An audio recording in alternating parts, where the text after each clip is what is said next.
목회서신 149 교회의 증거와 영광. 바이러스가 너무 영리해요.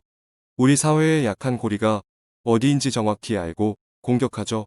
코로나 바이러스는 한국 사회에서 사람들 대다수가 눈길을 주지 않고 외면하는 약한 고리를 정확하게 찾아내서 공격했습니다.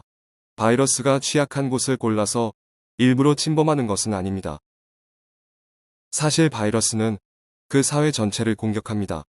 그런데 상대적으로 여건이 나은 곳은 바이러스를 막아서는 반면 취약한 곳은 막아내기는커녕 그것이 뿌리를 틀고 번식할 기회를 제공하죠. 우리는 바이러스와 살아간다.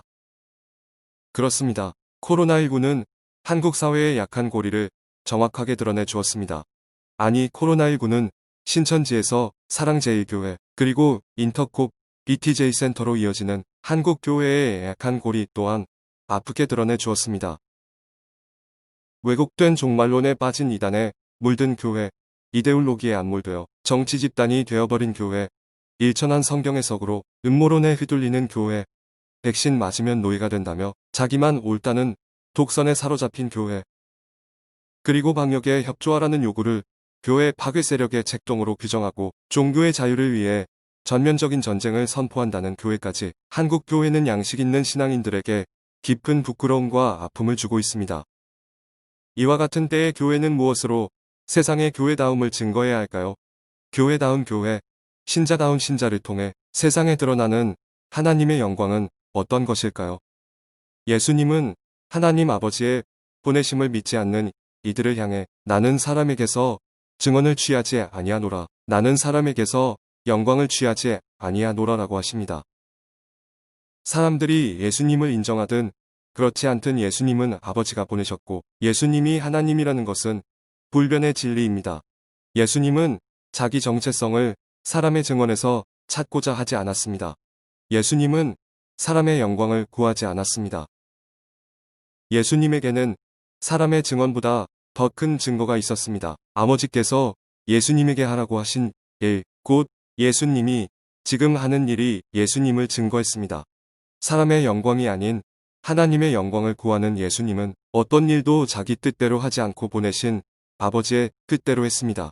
예수님이 하는 일이 예수님을 증거했습니다. 예수님이 하는 일이 하나님의 영광을 드러냈습니다. 예수님의 제자인 교회도 스스로 자신을 증거하지 않습니다. 사람의 증언과 영광도 구하지 않습니다. 오직 세상 속에서 교회가 하는 일로 교회를 증거할 뿐입니다. 세상은 우리가 하는 일을 보고 우리가 누구인지 알게 될 것입니다.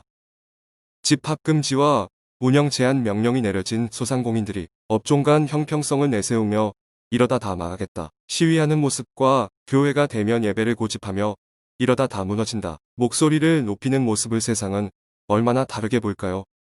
소상공인들의 호소에 안타까운 가슴을 쓸어내리던 사람들이 방역의 문제를 이념의 문제로 몰아가는 교회를 무엇이라 할까요? 방역수칙 잘 지키고 모이면 되는데 왜 교회만 인원 제한을 하냐는 호소를 교회발 집단 감염이 지속되는 상황에서 세상은 얼마나 공감해 줄까요? 두렵기만 합니다. 대면 예배로 모이지 못해 교회가 무너지는 것이 아니라 교회가 자기밖에 모르는 이기적인 집단이 되어 무너질까 두렵습니다. 하나님을 사랑한다며 모이는 예배가 이웃을 향한 비수가 되어 이웃을 해하는 사랑 없는 집단으로 비칠까 두렵습니다. 더불어 살아야 하는 공동체 속에서 대화와 타협을 잃고 고집과 아집으로 가득한 공공의 적이 될까 두렵습니다. 미천한 자의 두려움이 어리석은 기후이길 간절히 소망하며 은혜를 구합니다. 지금은 우리의 유익이 아닌 사회 공동체 공공의 유익을 찾을 때입니다. 지금은 우리의 원함이 아닌 주변 이웃의 원함을 들을 때입니다. 지금은 우리의 억울함이 아닌 세상 지체의 힘겨움을 품을 때입니다. 지금은 우리만의 우리가 아닌 모두의 우리를 그릴 때입니다. 사진 저 멀리 흐릿하게 보이는 터키, 이스탄불 아야소피아. 기독교의 공인과 함께 교회와 국가가 밀접한 관계를 유지하던 비잔틴 제국의 수도 콘스탄티노플의 대성당. 그러나 지금은 이슬람 사원이 되어버린 아야소피아의 슬픈 형상이 자꾸만 어른거립니다. 한국 교회의 내일이 이와 같지 않기를 목놓아 울며 은혜를 구합니다. 주여, 주여, 주여. 2021년 1월 14일 목요일 아침 권종렬 목사